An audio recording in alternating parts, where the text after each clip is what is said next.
I'd had an off day, and I sent him an email. I was like, I'm sorry, it wasn't so good. I felt off, and he just kind of shrugged off. He's like, it's an art, not a science. I'm like, yeah, you're right. You're right.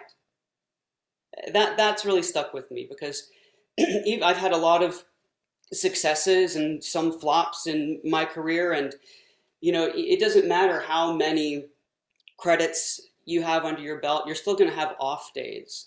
And it helps me to remember that it's not a science. It's an art. And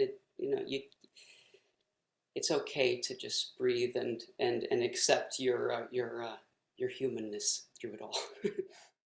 That's so funny. I had never thought about, the backside of all of that, like that there is a director for audiobooks. It makes total sense. But I don't know why I pictured you like in a closet just recording with a microphone. Well, it can be like that. So there are, ideally, you'll have an engineer and a director working with you on an audiobook. But that's not always the case. Sometimes you are completely solo. It depends on the publisher and the production. Um, but a publisher like Penguin Random House, they always hire a director for their audiobooks. And I've been fortunate to work with them a lot. So gotten to work with a variety of directors.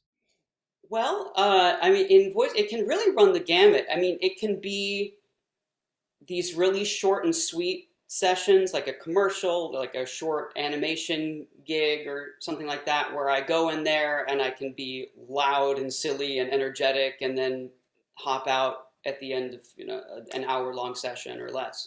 Um, there are other types of work, like the audiobook work, which is more of a marathon, and I'm in the studio all day, and it depends on the book and the genre, but it tends to be more intimate, and so I'll be speaking more quietly, um, with maybe some little shouts and bursts here and there.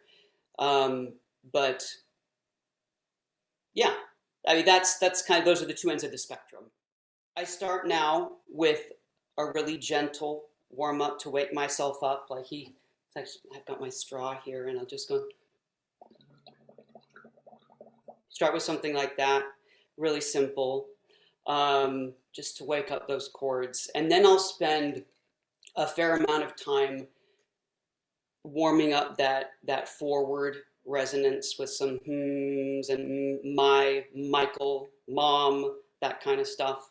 Um, Isn't so it that so nice to have a name that starts with an M when you're working on resonant it, voice? it is, I know. And my mom's name is Mary. Oh, there Um, you go. and so, I work all the, and now I can add Marita. Um, and and then I do now. My husband has heard this around the house so much now, but I go a longer passage that I warm up with. Like what now that I'm on the spot, I can't think of it, even though I do it every day. Um, oh, have you ever had lemon ice cream? Matt, his brother Mason, and their whole family loved it. But Matt's family is not a typical family. They are a family of monkeys. Okay, um, but so I'll do that each day. So give a little more time to warm up my voice. Make sure it's in a place where it's just kind of as opposed to um, which if I'm starting a session at 9 or even sometimes 10, if I haven't done that warm up and really gotten that voice forward, you can hear it.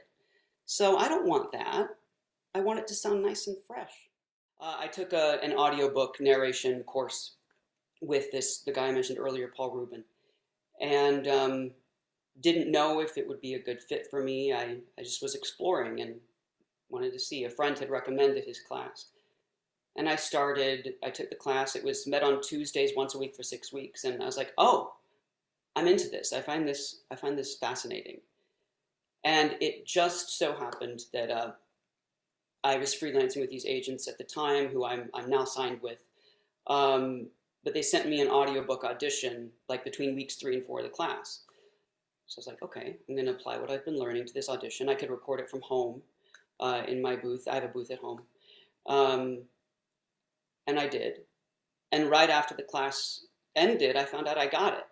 It was incredible timing. And it never happens like that. I mean, for me, like I've had to be very, very patient and persistent through my career. Um, And so most of those successes really happened slowly over time. But this one seemed to happen just like, cool.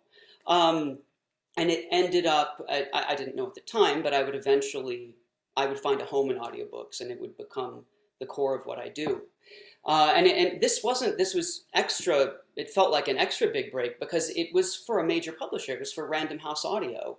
And I was working with a Grammy-winning director, David Rapkin, and who had done some of the Harry Potter audiobooks with Jim Dale. And like, it was a great way to start out. I would say patience and persistence go a really long way. I think that's really important. For me, most of the successes I've had in my career were the product that, well, they took time. They were the product of a lot of work built up over time, and eventually it blossoms into something beautiful. Whether that's doors opening with a particular contact, producer, whatever, or a particular job that I've wanted to land, most of the time, it doesn't just happen like that. It takes time. And I've learned to embrace that to the best of my ability. And it's yielded some nice results.